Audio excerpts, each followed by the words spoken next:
pregou esse texto, mas eu imagino que eu não vou falar aquilo que a maioria diria nesse texto, que é no primeiro livro de Samuel, capítulo 17. Se você achou aí, fala assim: eu achei. Eu vou ler na NTLH hoje, tá? NTLH, nova tradução na linguagem de hoje. Eu vou ler o versículo 41 em diante, só aqui para começar, e depois eu leio outros versículos, tá bom? Já está aqui no telão, se você quiser acompanhar a minha versão. Golias, o filisteu, começou a caminhar na direção de Davi. O ajudante que carregava as suas armas ia na frente. Quando chegou perto de Davi, Golias olhou bem para ele e começou a caçoar, porque Davi não passava de um rapaz bonito e de boa aparência, tipo eu. Aí disse a Davi: para que é esse bastão? Você pensa que eu sou algum cachorro? Em seguida rogou a maldição dos seus deuses sobre Davi e o desafiou dizendo: venha, que eu darei o seu corpo para as aves e os animais comerem. Davi respondeu: você vem contra mim com espada, lança e dardo, mas eu vou contra você em nome do Senhor Todo-Poderoso, Deus dos exércitos israelitas, que você desafiou. Hoje mesmo o Senhor Deus entregará você nas minhas mãos. Eu o vencerei e cortarei a sua cabeça, e darei os corpos dos soldados filisteus para as aves e os animais comerem. Então o mundo inteiro saberá que o povo de Israel tem um Deus, e todos aqui verão que ele não precisa de espadas ou de lanças para salvar o seu povo. Ele é vitorioso na batalha e entregará todos vocês nas nossas mãos. Então Golias começou novamente a caminhar na direção de Davi, e Davi correu rápido na direção da linha de batalha dos filisteus para lutar contra ele. Enfiou a mão na sua sacola, pegou uma pedra e com uma funda atirou em Golias. A pedra entrou na testa de Golias e ele caiu de cara no chão. Então Davi correu, ficou de pé sobre Golias, tirou a espada dele da bainha e o matou, cortando com ela a cabeça dele. E assim Davi venceu Golias e o matou apenas com uma pedra. Quando os filisteus viram que seu herói estava morto, fugiram. Até aqui, vamos orar? Senhor, que bom podermos estar na sua casa, que bom podemos estar aqui e adorarmos o teu nome, que bom sabemos que servimos a um Deus que é o Deus do impossível. E agora, Senhor, nós vamos ouvir a tua palavra. Nós rogamos que o Senhor fale conosco nessa noite, em nome de Jesus, amém. Eu não sei se você sabe, mas tudo na vida é uma questão de percepção. Por exemplo, se eu mostrar para você essa caneca, e eu vou mostrar, me diga o que você vê nessa caneca. Fala para mim, o que você vê? Leia o que está escrito na caneca. Agora eu vou ler o que eu vejo, Pastor Samuel. Quem está certo entre nós dois? Os dois. Por que nós dois estamos certos? Porque a sua percepção da caneca, ela é diferente da minha percepção da caneca. Por uma questão simples, você está num ângulo diferente de mim. Se você estivesse nesse ângulo aqui, você diria: pastor, eu não leio nada, porque a única coisa que eu vejo aqui é a alça. Se você estivesse do outro lado aqui, você falava: pastor, eu não vejo nada, eu vejo só o IMW. É tudo que eu vejo, o início do IMW. Porque depende da ótica, depende do lugar que você está, depende da sua percepção, tudo pode mudar. E a vida de um conquistador, a vida de alguém que se torna poderoso em conquistas, na verdade é uma vida de mudança de percepção. Porque a maioria das vezes, na maioria das batalhas bíblicas, na maioria das lutas das pessoas, das suas vidas, é tudo uma questão de ótica, de como você vê, de como um outro vê e de como Deus vê. Por exemplo, eu tenho 2 meninas e graças a Deus, meu pai foi um excelente pai e minha mãe, eu não tenho nada que reclamar dos meus pais. eles foram muito bons. Meu pai foi um treinador, minha mãe foi uma professora. Eu sou chato, irmãos, chato. Eu e a minha mãe sempre estamos discutindo postagem errada de português na internet. Quando alguém posta ou a gente posta, a gente fica revisando postagem da região, do meu pai, minhas, o tempo todo, porque a gente é chato com português. E essa chatice de português eu devo à minha mãe, que me ensinou de pequenininho a ser chato. Então eu sou chato com as minhas filhas. A Esther sabe falar já bem, a Elis está aprendendo a falar, e toda vez que a Elis fala alguma coisa errada, eu corrijo a Elis. Toda hora que ela fala errado, eu corrijo a Elis. Eu não falo, ai, que bonitinha, ela falou pota, pota. E fico falando em casa, abre a porta. Eu falo, abre a porta. E quando ela fala porta, eu falo, é porta, filha. Repete, porta. Se você já viu, ela fala assim, porta, porta. Porque eu ensinei ela a fazer o R, de pequenininho, né? Eu posso, por exemplo, sair com as minhas filhas agora, ir lá no shopping e lanchar com elas. Posso ou não posso? Posso. Posso pagar um lanche para ela. Mas eu faço isso todo dia? Não. E eu devo o não levar minhas filhas todo dia para comer lanche ao meu pai. Que meu pai falava assim, olha, você não vai ter tudo na vida. Então você precisa valorizar o que você tem. Primeiro o dever, depois o prazer. Irmão, quando eu estou prestes, lá em casa é uma agonia, é um desespero. Porque eu não consigo, por exemplo, eu vou chegar em casa agora, se tiver... Senhor, que a Kézia esteja ouvindo agora. Ou não. Se tiver uma louça lá para lavar, eu não consigo dormir se ela estiver lá. Aí você vai falar assim, como assim, pastor? Deixa para outro dia. Às vezes é um prato, é um talher. É óbvio, tem dia que às vezes eu durmo, estou cansado, não deixo. Mas se eu puder adiantar, eu não consigo. Eu acordo de manhã, por exemplo, eu não vou tomar café. Eu primeiro preciso terminar todas as minhas tarefas. Aí já está um cronograma na minha mente. Eu vou acordar às 5h30, eu vou fazer a minha higiene pessoal, eu vou tomar um chazinho que a Nutri mandou tomar antes, meia hora antes de tomar café, aí eu vou arrumar lá as bolsas das meninas, aí eu vou preparar o café de todo mundo, aí eu vou, depois que levar a Elis e a Esther meio dormindo lá para baixo, aí eu vou dar a mamadeira da Elis, aí depois eu vou dar o Nescau, o Todd da Esther com o lanche dela, aí eu vou tomar meu café, aí eu vou sentar.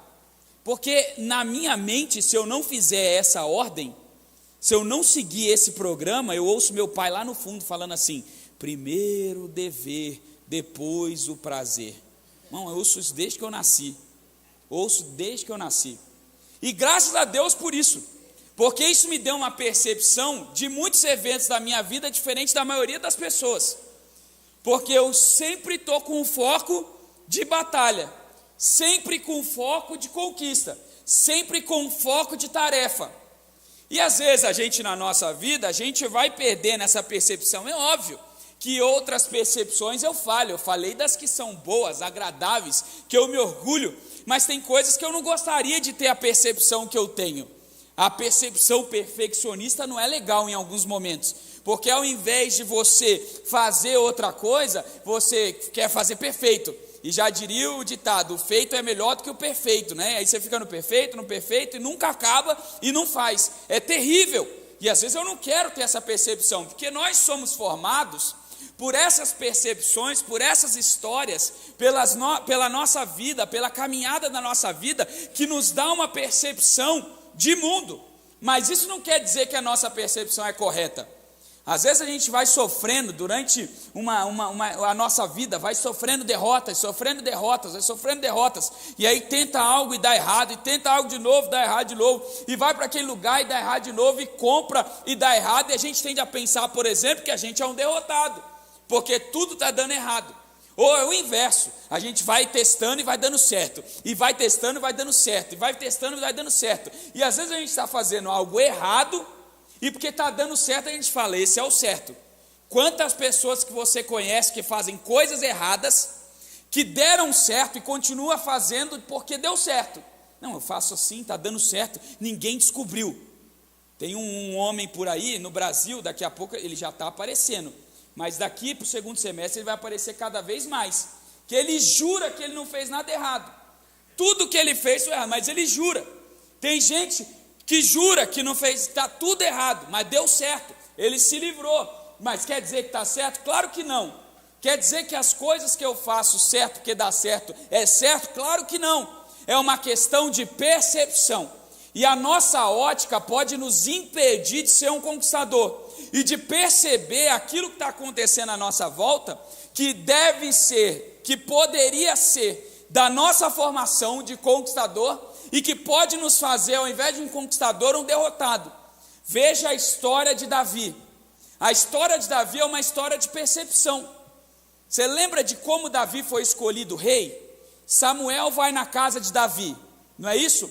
De Jessé, do pai de Davi. E ele chega lá e ele fala assim: olha, vim aqui ungir um rei. O que o pai de Davi, Jessé, faz? Traz o irmão mais velho, forte, poderoso, alto. E Samuel fala: não é esse não.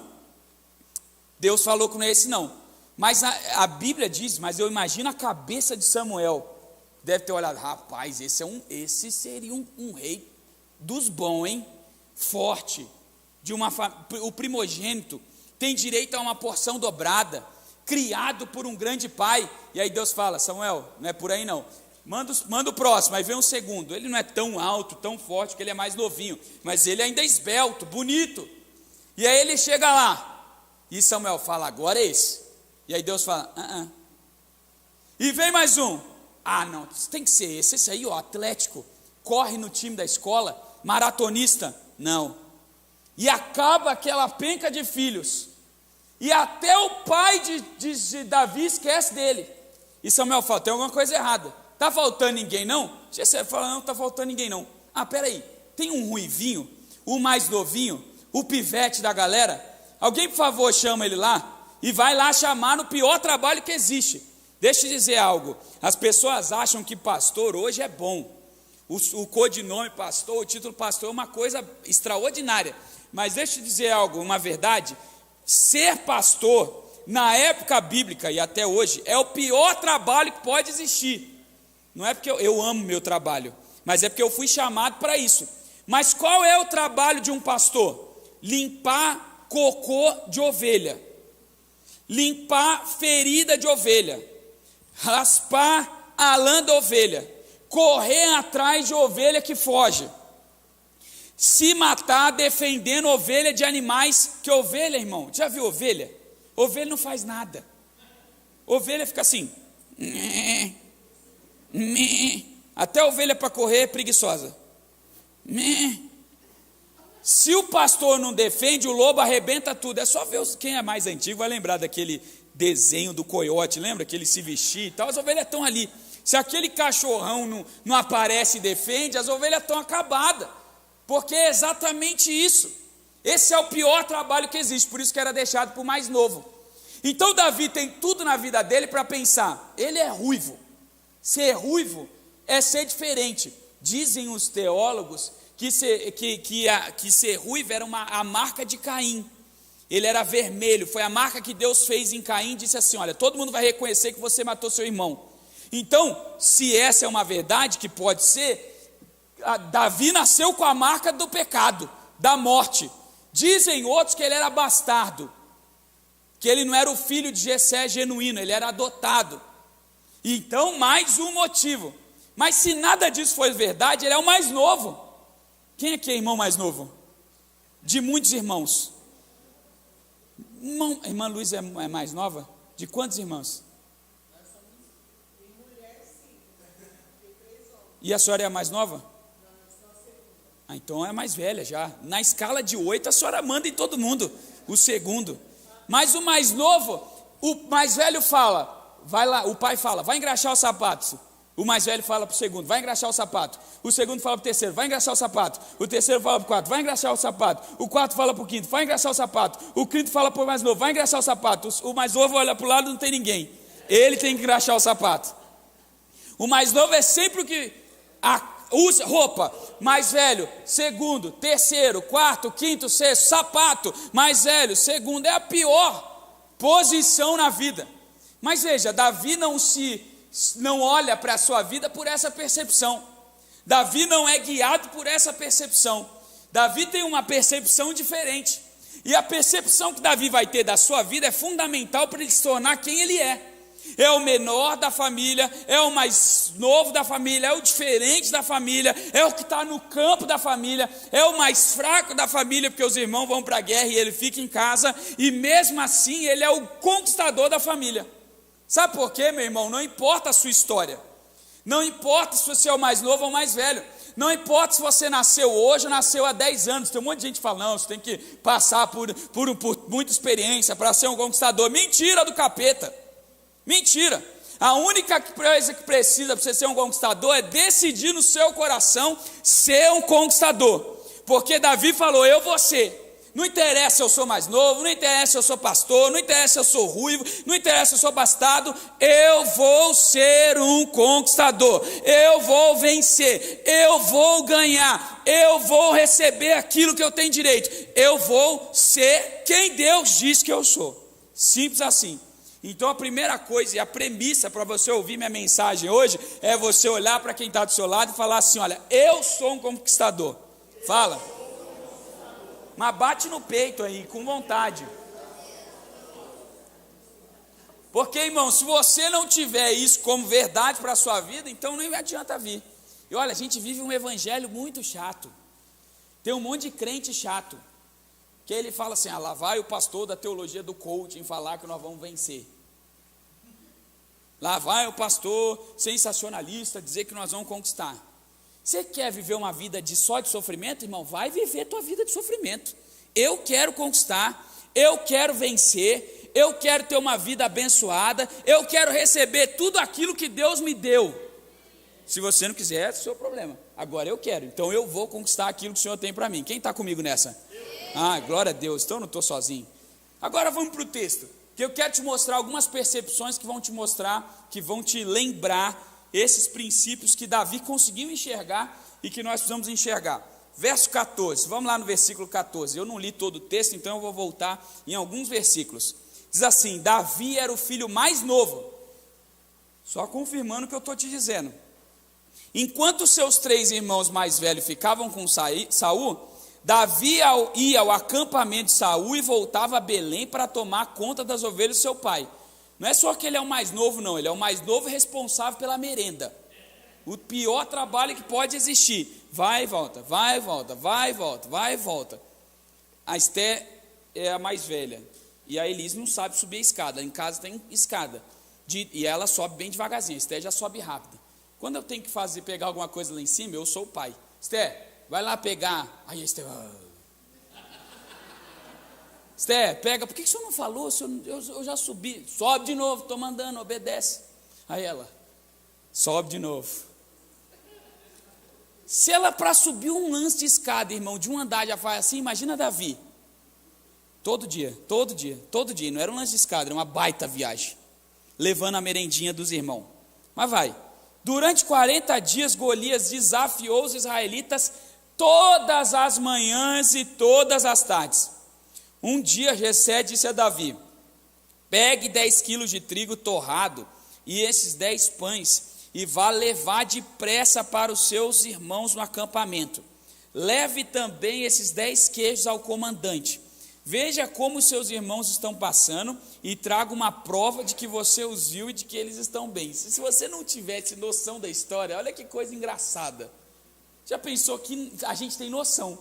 Mas Davi deve ter saído de casa, vou trazer uma prova aqui, vou trazer um pedaço de roupa, uma foto 3x4, uma foto deles da batalha. Não, ele volta com a cabeça de Golias. Ai pai, tão bem.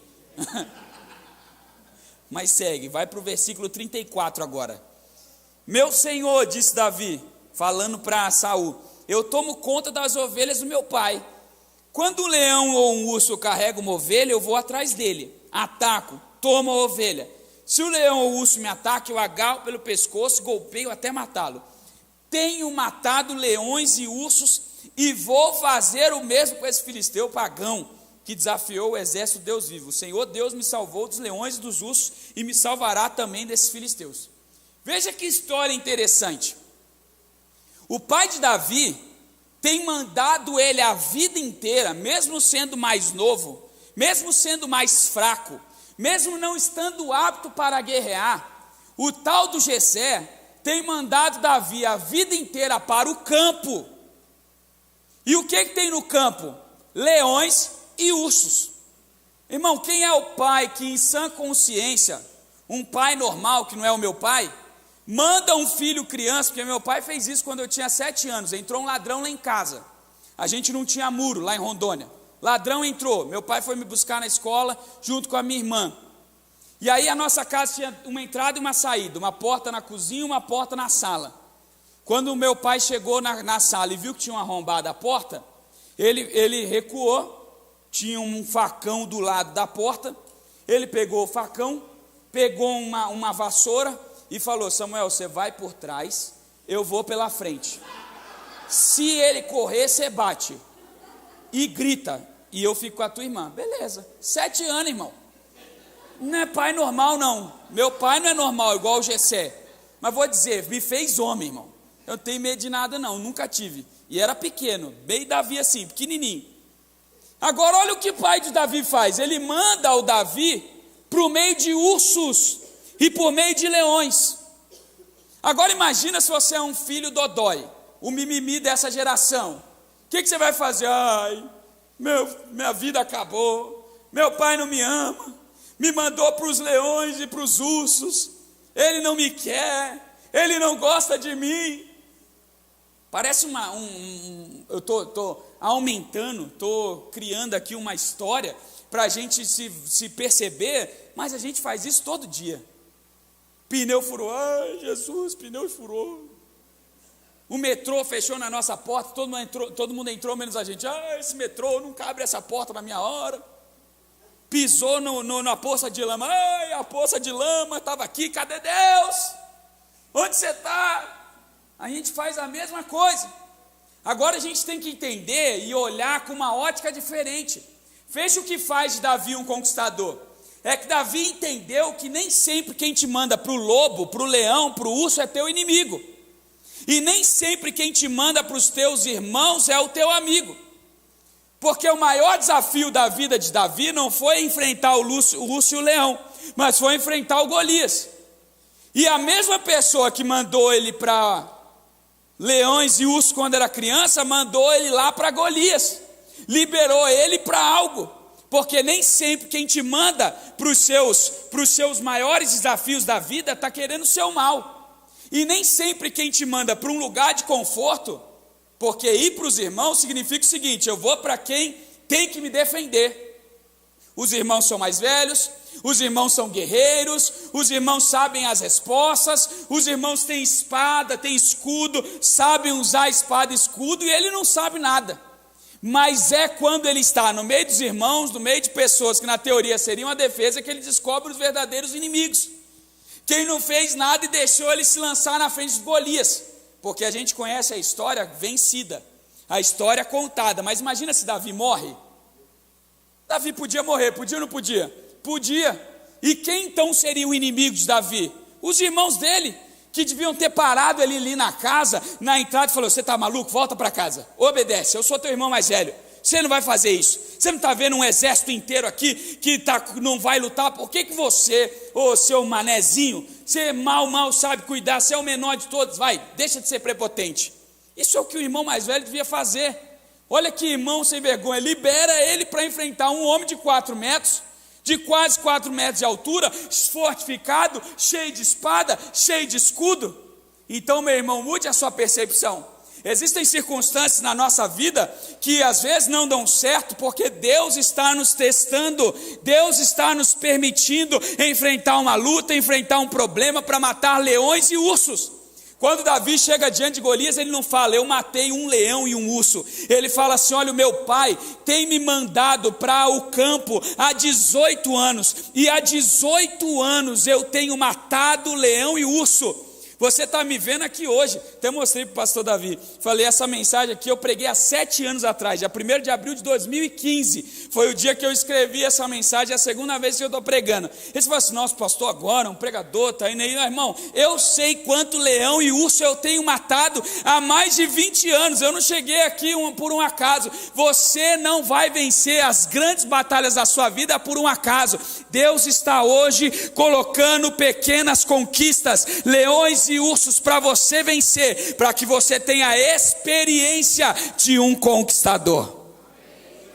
Davi não fala assim, ih, rapaz, é difícil. Ele não fala, ih, não. Ele fala assim, eu tenho matado. Não é que eu matei, não. Eu tenho matado. É presente, é futuro do presente. É futuro do presente contínuo. Eu estou fazendo isso há muito tempo. Eu não comecei ontem, eu já tenho matado leões e ursos. Olha para a sua vida, meu irmão, quantos leões e ursos você tem matado? Você acabou de matar um Golias, uma pandemia. Você está vivo, você está aqui, Deus te deu vitória sobre isso. Você já matou uma depressão econômica. $1 a quase 7, agora está quase R$5. Já está bom de comprar dólar de novo, né? Já está todo mundo querendo ir para Disney. Quase R$5. A gasolina está cara, irmão. Você venceu a inflação dos anos 80, você já tem matado o leão e o urso. Relaxa, abre a sua mente e percebe quantos leões e ursos você já tem matado. Esse Golias é fichinha para você. Mas a gente às vezes se aperta, mas é porque a nossa percepção está errada. Olha para trás e veja quantos leões e ursos você já matou. Olha para quem está do seu lado e fala assim, já matou muito leão, irmão. Já matou muito urso.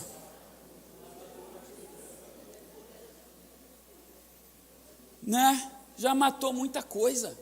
Você já venceu uma depressão, você já venceu um divórcio, você já venceu a morte de um ente querido, você já venceu o desemprego, você já venceu a falta de dinheiro, você já venceu a falta de comida, né, Luiz? Já comeu, já dividiu um McLanche feliz e ficou olhando. Hoje está bom, olha que benção, já matou um leão. Já matou um leão. Ele falou, hoje eu só lembrava do meu pai que escondia, que não comia carne. Tinha metade de uma... Hoje, um falou, eu fui num restaurante. Tomara que não esteja... Senhor, permita que não esteja ouvindo. Permita que não esteja ouvindo. Permita que não esteja ouvindo. Não vou falar. Porque depois vai ouvir. Ia falar uma história, depois outro dia eu conto. Eu conto fora do microfone, só para quem está ouvindo.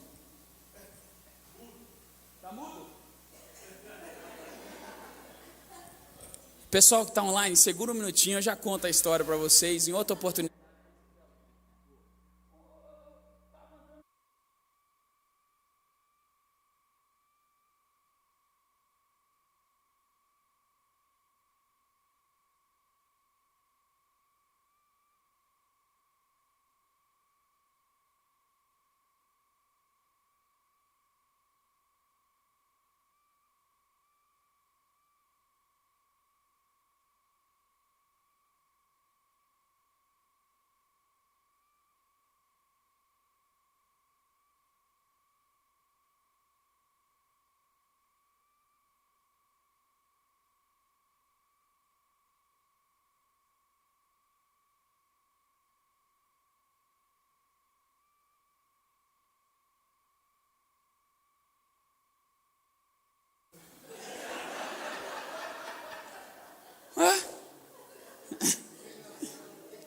Nossa, você já matou muito leão e urso. Vamos voltar à coisa séria. Fala para quem está do seu lado, você já matou muito leão. Você já comeu carne de segunda. Você já comeu pé de galinha, pastor Davi. Você já comeu e feliz. Lá no Paraná é sambiquira. Eu ia ajudar minha sogra no mercado, ela tinha um mercadinho, e as pessoas iam comprar sambiquira. Era R$2 o quilo da sambiquira. Sabe o que é sambiquira? Só que é antigo. Sambiquira é o lugar que a galinha faz as suas necessidades e vende em pacote, é um coraçãozinho assim. O pessoal ia lá comprar sambiquira, eu falava, achava o máximo levar 2, 3 quilos de sambiquira. Até o dia que ela falou, sogra, esse negócio sai, hein? Sambiquira, isso aí é a bundinha da galinha, é a parte mais barata, é mais barato que o pé. Eu falei, entendi, faz sentido.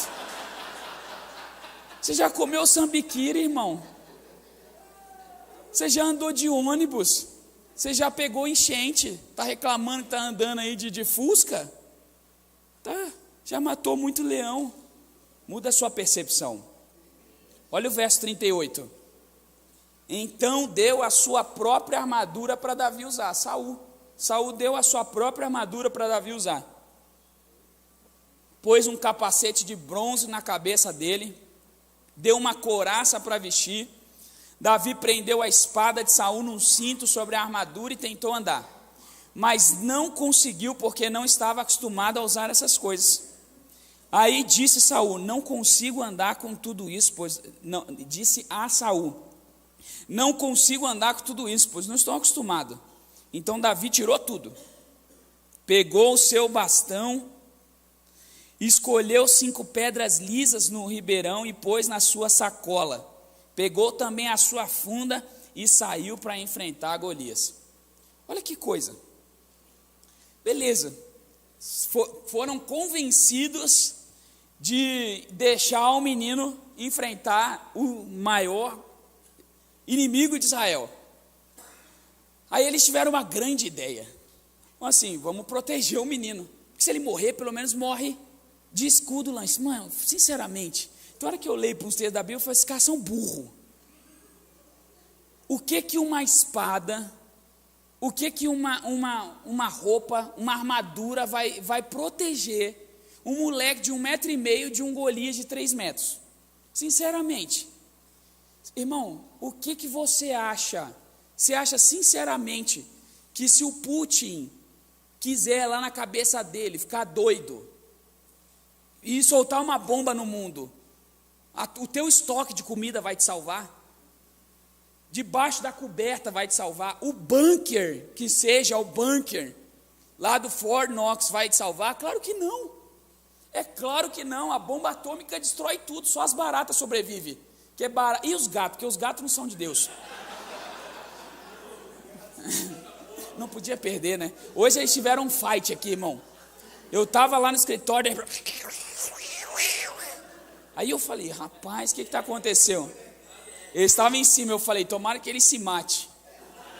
Senhor, eu libero que eles se matem agora, em nome de Jesus. Só as baratas, irmão, vão sobreviver. Ninguém sobrevive. Davi não ia sobreviver. E aí olha que coisa extraordinária. O fato de alguém te proteger não significa que ele é teu aliado, não. E o fato de alguém te mandar para o pior inimigo da sua vida não significa que ele é seu inimigo, que ele não está do seu lado. Porque o que Saul e os irmãos de Davi fizeram foi tentar proteger ele. Mas isso ia significar alguma coisa? Dar a espada para Davi ia dar alguma força para ele? Um poder sobrenatural? A gente pensa que aquele amigo, aquela pessoa que durante a vida inteira ela nos protegeu, ela gosta da gente. A gente tende a pensar isso, por exemplo, nós filhos mais jovenzinhos aqui, dos nossos pais. Eu, quando era adolescente, criança, eu achava terrível algumas coisas que meu pai fazia. Terrível. Só que hoje, irmão, eu olho e falo, rapaz, como meu pai foi incrível. A gente ia fazer visita na casa de gente, e às vezes não é São Paulo, era Rondônia em 1989, 90, no auge do desemprego, porque o garimpo tinha acabado. Todo mundo pobre, 50% da população miserável, todo mundo roubando dos outros para almoçar. E é nessas casas que a gente ia fazer visita. Aí vai o pequeno Samuel com o pastor Simvaldo. E aí meu pai parava na casa, e olha a dica que meu pai dava, isso vai para o meu livro. Samuel, quando você entrar na casa, você olha todas as saídas, janela, porta, e guarda bem, porque se precisar fugir, você já sabe por onde vai. 5 anos, irmão. 6 anos de idade. Já pensou? Mas hoje você não sabe como isso é precioso. Em tudo que eu entro, relacionamento, negócio, casamento não, porque não tem saída. Relacionamento, negócio, você não pode sair do casamento, né? relacionamento, negócio, amizade, igreja, pessoas, casas, em todo lugar que eu entro, eu já olho a saída. Tem gente que entra em relacionamento e fecha tudo. E a minha vida, e nós vamos casar, e posta 253 mil fotos no Instagram em um dia, e faz não sei o quê. Aí para sair desse negócio, aí apresenta para a família inteira na primeira semana, e aí depois de um mês termina. Como é que sai? Como é que fala para a avó que você vê uma vez por ano e que você levou naquele dia o sem vergonha na casa dela? Então, terminamos. Você falou que ia casar. Aí eu aprendi, as portas de saída têm que estar abertas, porque nem sempre quem não te protege, quem te manda para a batalha é teu inimigo. Talvez a pessoa que está hoje te empurrando para o maior desafio da sua vida é a pessoa que mais te ama, que quer o teu bem, que está te treinando para algo extraordinário. Deixa eu te dizer algo, Deus está te empurrando nesse tempo para os maiores desafios da sua vida. E Deus não te empurra para Golias para perder, Deus te empurra para Golias para você vencer. Pode ter certeza que o inimigo da tua alma, ele vai te levar para um lugar de conforto, onde você não vai enfrentar desafio, onde você não vai enfrentar problema, onde você não vai ter que encarar os maiores medos da sua vida, porque Ele quer você exatamente nesse lugar onde você fica enclausurado, e aqui tá bom, estou protegido nada, tua vida está um bagaço, e Deus está te empurrando, sai daí, porque se você sair daí, você vai vencer leão, urso, Golias. E aí você fala assim: pastor, eu não tenho nenhuma arma, eu não tenho nenhum escudo, eu vou de peito aberto. Vai, porque Davi não tinha arma e nem escudo, mas ele tinha o Senhor dos exércitos. Então levanta a cabeça, abre o seu peito e encara, porque o Senhor está contigo. Fala para quem está do seu lado aí, levanta a cabeça. Enfrenta esse Golias aí.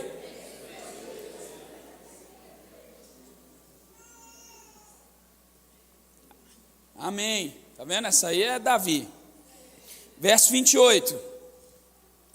Eliabe, o irmão mais velho de Davi, ouviu conversando com os soldados. Então ficou zangado e disse: o que é que você está fazendo aqui?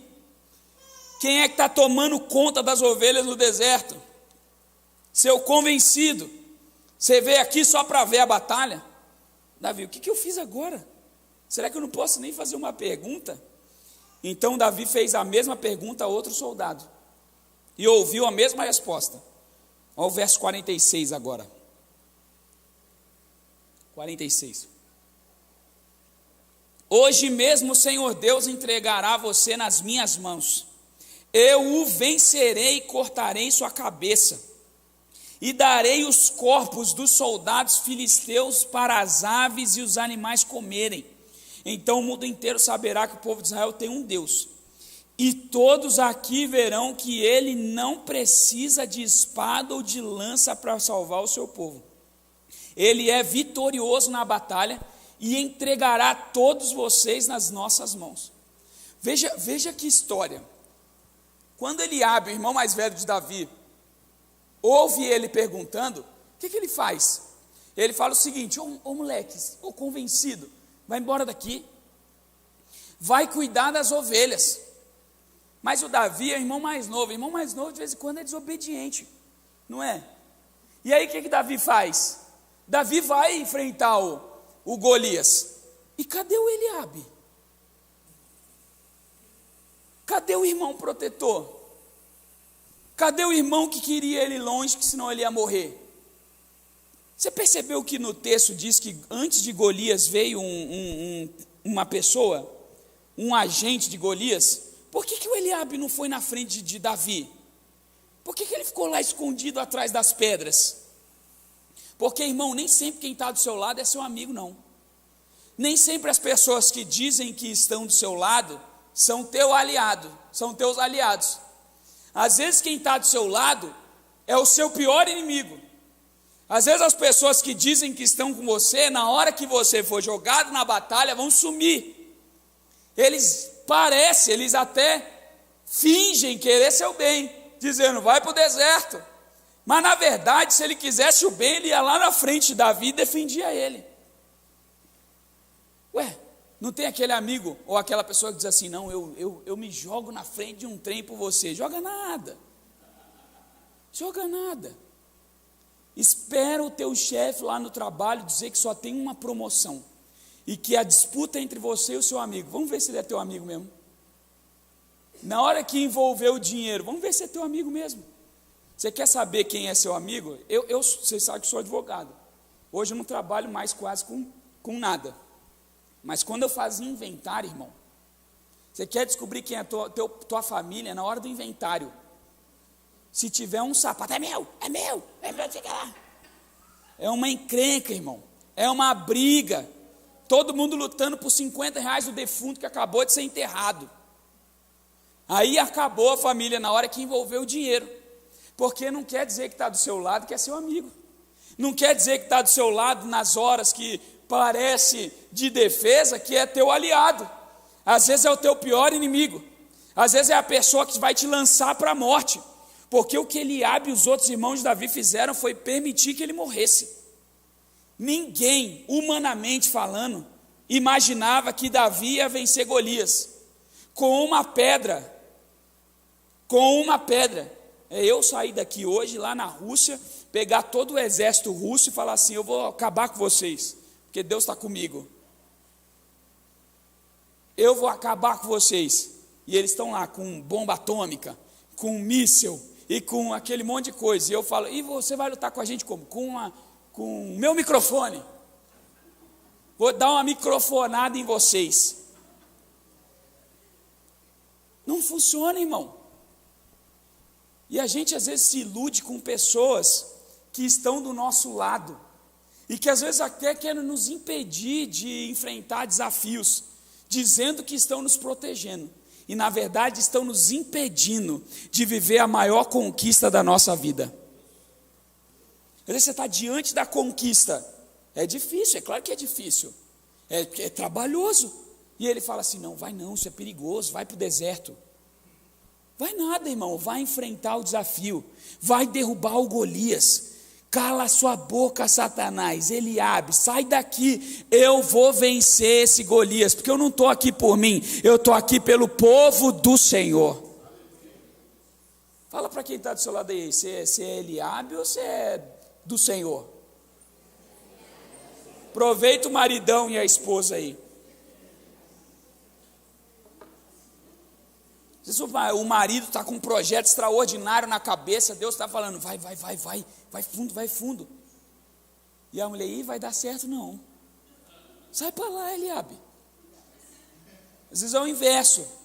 A mulher: não, nós vamos viajar, vamos fazer isso, vamos fazer aquilo, vamos reformar. E o marido: não vai dar certo não. Sai para lá, Eliabe.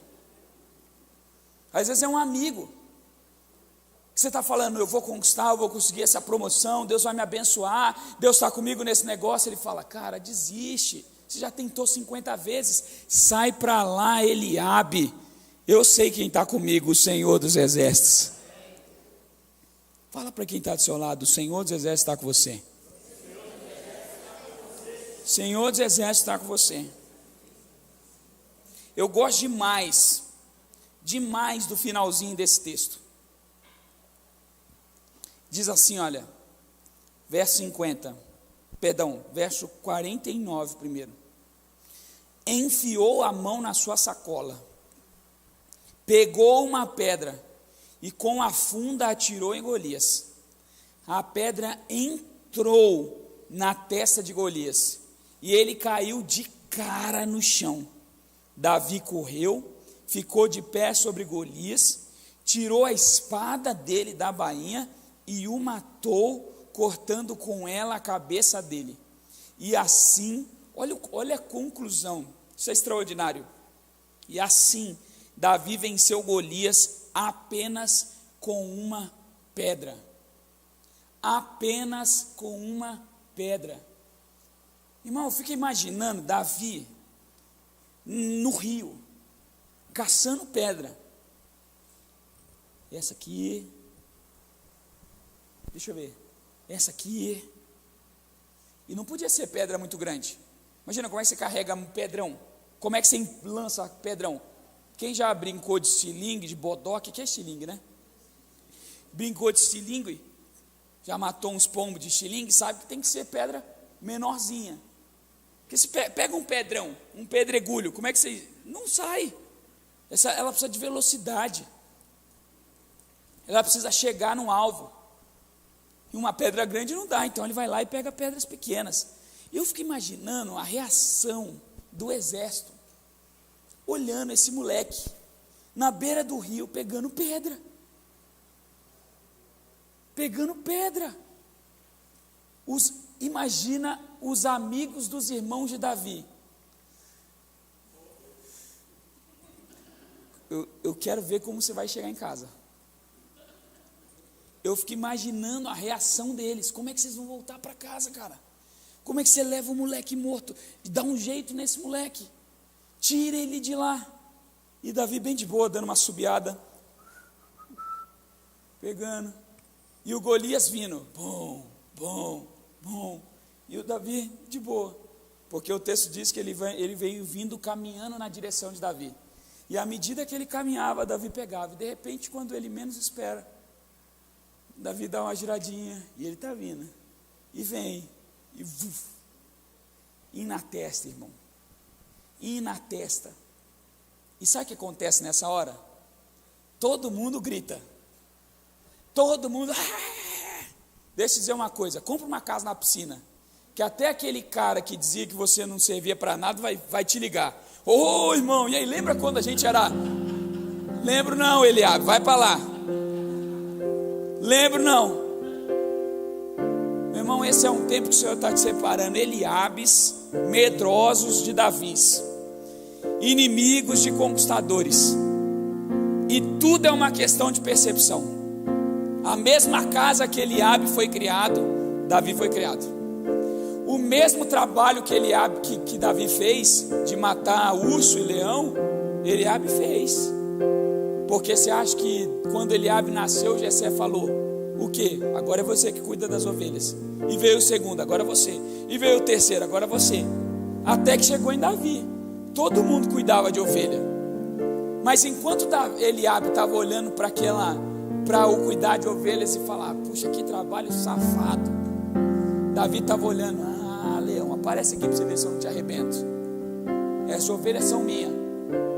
Deus me deu. Você vem aí, eu sei quem te criou, foi o meu Deus. Percepção. Enquanto tem um monte de gente olhando para a luta da vida e falando: Jesus, me ajuda. Tem Davi nesse lugar olhando assim: Senhor, pode vir o Golias que for, eu sei quem está do meu lado. Deixa eu dizer algo para você. Você pode ser pequeno, ruivo, bastardo, desajeitado e ter perdido todas as batalhas da vida. Davi. Mas olha, tem alguém com você hoje aqui dizendo para você o seguinte: olha, eu estou com você. E se você estiver comigo, eu e você, não precisa de mais ninguém, nós vamos derrotar todos os Golias que aparecerem na sua vida. Você crê nisso? Deus está pronto para derrotar um Golias com você hoje. Deus está pronto para derrubar um Golias com você hoje. Tira o óculos da derrota, tira a percepção do medo e coloca um óculos de vitória. Fica de pé. Deixa eu colocar um óculos de vitória hoje. Eu sempre fui pequenininho. E meu pai também sempre foi pequenininho. Então meu pai falou assim quando eu era pequenininho: você é pequeno, e você vai ser pequeno há muito tempo. Então sabe o que você precisa fazer? Levanta essa cabeça, estufa o peito. Peito para fora, barriga para dentro. Levanta esse nariz aí e olha com cara de bravo. Eu nem sou bravo, irmão. É só impressão. E fica assim. Cheguei na escola, São Paulo, 200 alunos lá no castelo. Moleque da Amazônia. E aí vocês tinham índio lá? Tinha. Tirava com eles. E cobra, matei cobra no quintal. Levanta a cabeça. Faz comigo, levanta a sua cabeça. Estufa o peito aí. Fala assim: eu sou Davi. Eu sou conquistador. Eu vou vencer. Para de olhar para baixo. Muda a sua percepção. É difícil. Que difícil. Não é impossível para o Senhor. É complicado. Deus é o Criador de todas as coisas. É grande, pastor, você não tem noção. Maior que Golias. É difícil, pastor. Maior que o faraó. É impossível. Mais do que aquela mulher que gastou todo o dinheiro dela, 12 anos no médico, e não tinha mais um centavo. Eu não vejo menos do que o cego de Jericó. Eu não ouço, não estou ouvindo nada. Será que você ouve menos que os surdos que Jesus curou? Que aquele surdo gago? Será? Acho que não. Então levante sua cabeça. Deus te fez para conquistar. Deus fez um conquistador. Vamos conquistar. Feche seus olhos. Fala com o Senhor agora. Olha para o desafio. Olha para o teu Golias. Fala assim: Golias, até hoje você se aproveitou da minha cegueira. Até hoje, você se aproveitou do meu olhar de derrota. Mas hoje eu estou colocando aqui um óculos de vitória. Um óculos conquistador. Mas pastor, meu trabalho é o menor trabalho da empresa. Não interessa, irmão. Era o pior trabalho de Davi. Mas eu sou analfabeto. Davi nunca foi na escola. Pastor, mas eu não sei falar. Moisés também não. Jeremias era novo demais. Isaías era pecador. Todos eles foram vitoriosos. Todos eles. Então coloca o óculos de vitória que você tem, de conquista que o Senhor já te deu. Senhor, abençoa os meus irmãos agora, com renovação de mente, com olhos abertos, assim como o Senhor fez com Geazi lá na casa de Eliseu, quando o exército sírio visitou aquele lugar cheio de inimigo, e Geazi ficou com medo, e Eliseu falou: relaxa, jovem, você não está vendo o exército do Senhor? E os olhos dele se abriram. Que agora, Senhor, todo olhar derrotado, toda mente derrotista, de medo, de falta de coragem, de angústia, de impossibilidade, caia como escamas dos olhos, como daquele cego que as escamas caíram. Cai agora, e eles vejam com os olhares de quem é filho do rei, filho do filho de Davi, descendente do filho de Davi, Jesus, que venceu a morte, que venceu o inimigo, que venceu a enfermidade, que venceu a cruz, que venceu as dores, que venceu esse mundo. Jesus, que o olhar de um filho de Jesus venha sobre os olhos dos meus irmãos agora, e eles enxerguem conquistadores, vitoriosos, em nome de